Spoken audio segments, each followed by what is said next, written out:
Example number बच्चों next example number 20 है। Example number 20 और 21 में बस एक कंडीशन डिफरेंट होंगी। आपने एक चीज़ के याद रखना है, जब आपके पास सेम टेबल पे बात हो रही होगी तब फॉर्मूला थोड़ा डिफरेंट होता है, जब डिफरेंट टेबल्स पे बात हो रही होगी तब फॉर्मूला डिफरेंट होगा। दोनों केसेस में सर्कुलर परम्यूटेशन का फॉर्मूला मैंने n-1 फैक्टोरियल बताया था, लेकिन अगर दो एलिमेंट्स हैं, दो लोग हैं, जिस तरह मेल फीमेल हो गया, दोनों अलग अलग टेबल पे बैठे हुए हैं तो दोनों का अलग अलग फॉर्मूला निकालना है और उसकी वैल्यू को मल्टीप्लाई करना है।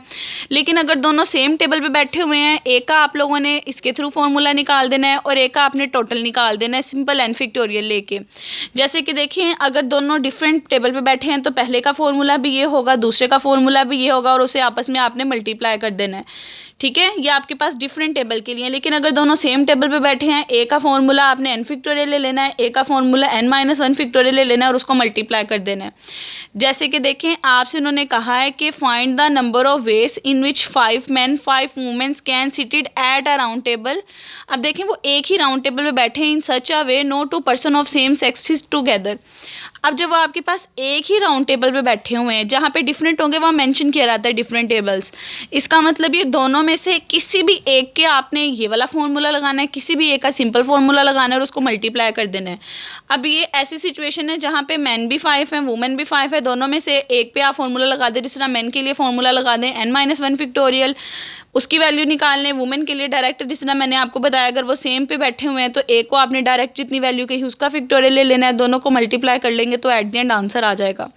यही बात लिखी हुई है कि जब सर्कुलर परम्यूटेशन की बात करनी है, एक टेबल पे होंगे तो दोनों में से किसी एक को फिक्स कर लेना है, जिसको फिक्स करना है उसकी पूरी की पूरी परम्यूटेशन ले लेनी है, दूसरे वाले का n-1 के साथ करना है। लेकिन अगर ऐसी सिचुएशन आ जाए जैसे एग्जांपल नंबर 21 में है कि देखें आपके पास टोटल होने का 14 है, जिसमें से 9 मेल्स हैं 5 फीमेल हैं और वो दोनों अलग अलग बैठे हैं। अगर वो दोनों अलग अलग बैठे हैं, दोनों की अलग अलग निकालनी है, इसकी अलग से निकालेंगे n-1 फैक्टोरियल के अकॉर्डिंग, इसकी अलग से निकालेंगे, उसके बाद दोनों को मल्टीप्लाई कर लेंगे तो आपका ये आंसर आ जाएगा। यही बात नोट में बताइए, अगर आपने डिफरेंट टेबल के लिए बात करनी है तो डिफरेंट दोनों का इसी फॉर्मूले से निकालना है। बहुत ईजी है, ये आपने ट्राई करनी है। अगर फिर भी किसी स्टेप में प्रॉब्लम हो तो पूछ लेना है आपने। नेक्स्ट आपके पास एग्जांपल नंबर 22 है। आपको n की वैल्यू बता दी, आपसे कहा उसकी सर्कुलर की रिंग निकालें। मैंने बताया था अगर आपके पास की रिंग है उसका फॉर्मूला ये होता है, n की वैल्यू दी हुई है, फॉर्मूले में पुट करेंगे, जस्ट आपका आंसर आ जाएगा।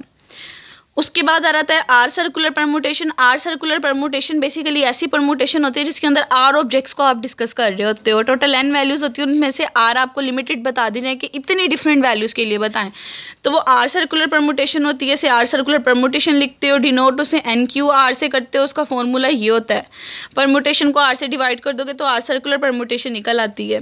इसका भी स्पेशल केस ये, अगर आर और n आपस में इक्वल आ जाएँ तो इसका फॉर्मूला इस चीज़ में कन्वर्ट हो जाता है। आप लोगों ने परम्यूटेशन में ये चीज़ पढ़ी थी, अगर आपके पास n=r आ जाए तो ये n-P-n बन जाता है और इसका फॉर्मूला n फैक्टोरियल आ जाता है। लेकिन आपके पास यहाँ पे ये सिचुएशन है, अगर r सर्कुलर में r और n इक्वल आ जाए तो वो n-1 फैक्टोरियल बन जाता है। और ये आपको क्वेश्चन में मेंशन किया जाएगा कि ये इतने सर्कुलर परम्यूटेशन है। जैसे कि नेक्स्ट एग्जाम्पल में देखें, a में 4 एलिमेंट है, इसके साथ मेंशन किया है 3 सर्कुलर परम्यूटेशन बतानी है। तो 3 से पता चला ये आपके पास r की वैल्यू है, टोटल एलिमेंट 4 थे वो n की वैल्यू थी। फॉर्मूला आपको पता होना चाहिए सर्कुलर परम्यूटेशन का, उसके अंदर वैल्यू पुट करेंगे तो एट द एंड आपका आंसर आ जाएगा। और यहाँ पे बच्चों आपका 1.2 टॉपिक कंप्लीट हो जाता है। आज का लेक्चर सुने, किसी भी स्टेप में प्रॉब्लम है तो पूछने, फिर हम वो स्टेप डिस्कस कर लेते हैं।